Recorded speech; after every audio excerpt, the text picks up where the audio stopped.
Hello student, today I am taking your history class. Chapter 3 continue the Monroe system. मैंने in previous chapter I have told that there were so many systems were imposed on Indian farmers.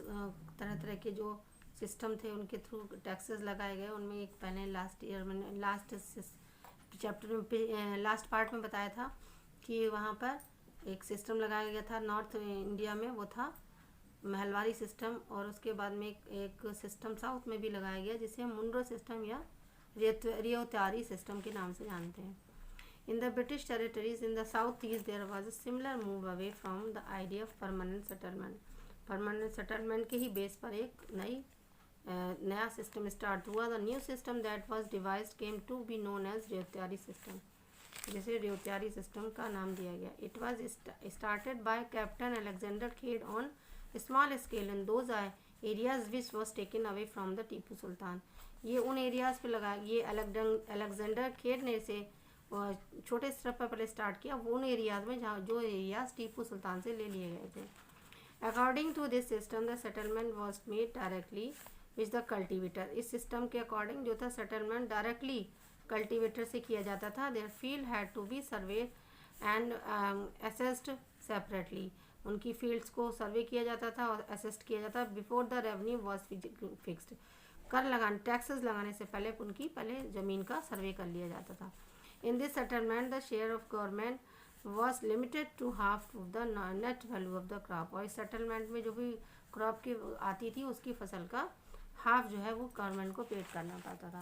The impact of this system, इस system का प्रभाव क्या हुआ. The revenue was high that the cultivators were driven into debt became landless. अब ये जो revenue लगने लगा तो इसकी वजह से कल्टीवेटर्स को ज़्यादा से ज़्यादा पेड करना पड़ता था, जिसकी वजह से वो कर्जे में आ जाते थे. And able to pay debt the peasant began to sell their land to parts which need fragmentation of the land. और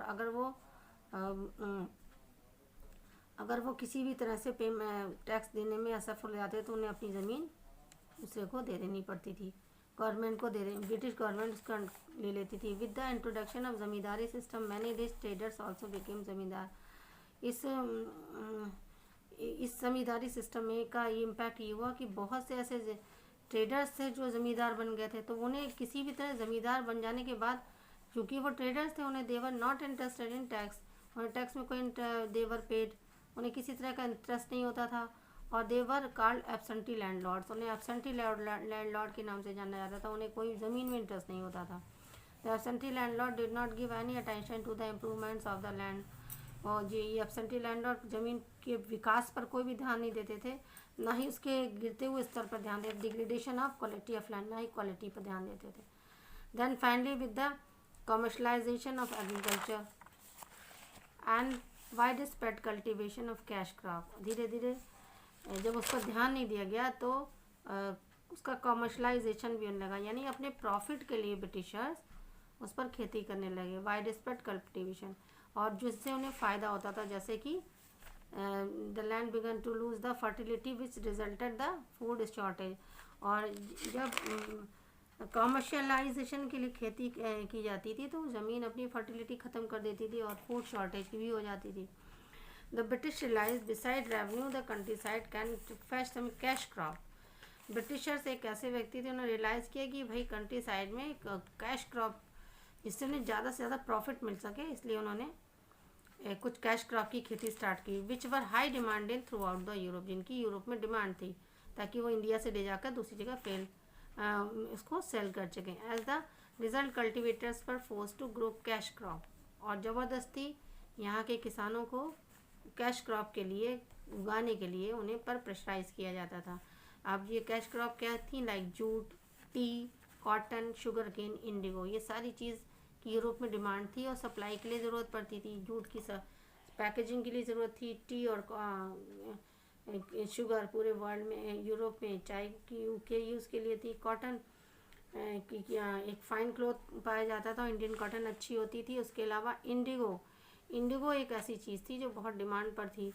the poverty and injustice face by the peasant force them to revolt against the British.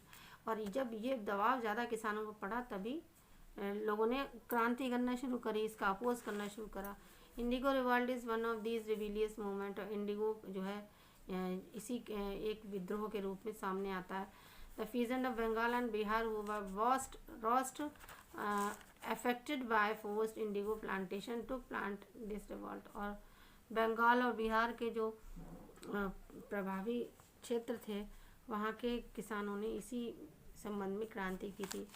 Why was Indigo in demand. अब एक प्रश्न ये उठता है कि Indigo की क्या डिमांड थी, क्या ज़रूरत थी इंडिगो की इतनी। तो यहाँ पर ये आंसर आता है कि cloth dyers of Europe preferred Indian Indigo because it produced a rich blue colour. जो इंडियन इंडिगो होता था वो एक तो सबसे कलर बहुत अच्छा देता था, दूसरा ब्रिटेन और यूरोपियन जो थी ज़मीन वो में इंडिगो का प्लांटेशन नहीं हो सकता था। वहाँ की ज़मीन में वो चीज़ नहीं थी जो बिहार के चंपारण ज़िले में थी और बंगाल में थी। तो जब वो यहाँ पर आए तो अपना साइंटिस्ट लेकर आए जिन्होंने बताया कि यहाँ पर इंडिगो प्लांटेशन अच्छे से हो सकता है। और दूसरा जो यहाँ इंडियन प्रोडक्शन होता था इंडिगो आने होता है नील की जो कलर था वो बहुत अच्छा होता था और वो कॉटन टेक्सटाइल में या कॉटन कलर को डाई करने के लिए यूज़ किया जाता था। As a demand increase the cultivation of indigo expanded in Bengal and Bihar.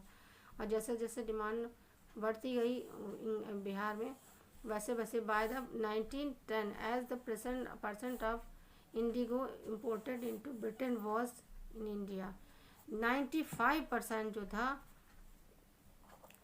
Indigo 1910 में 95% इंडिगो ब्रिटेन इंडिया से सप्लाई करती थी। तो ये भी एक रीज़न था। जो हमारी कैश क्रॉप हुआ करती थी वो यहाँ से सप्लाई होती थी जो ब्रिटिशर्स के लिए बेनिफिशियल थी और यूरोपियन कंट्री के लिए बेनिफिशियल थी, क्योंकि ब्रिटिशर्स यहाँ पर ट्रेड करने आए थे और ट्रेड के थ्रू उन्होंने यहाँ पर शासन भी किया और प्रॉफिट भी ले गए। So I hope you will understand this chapter and I will continue this chapter in next part and have a nice day.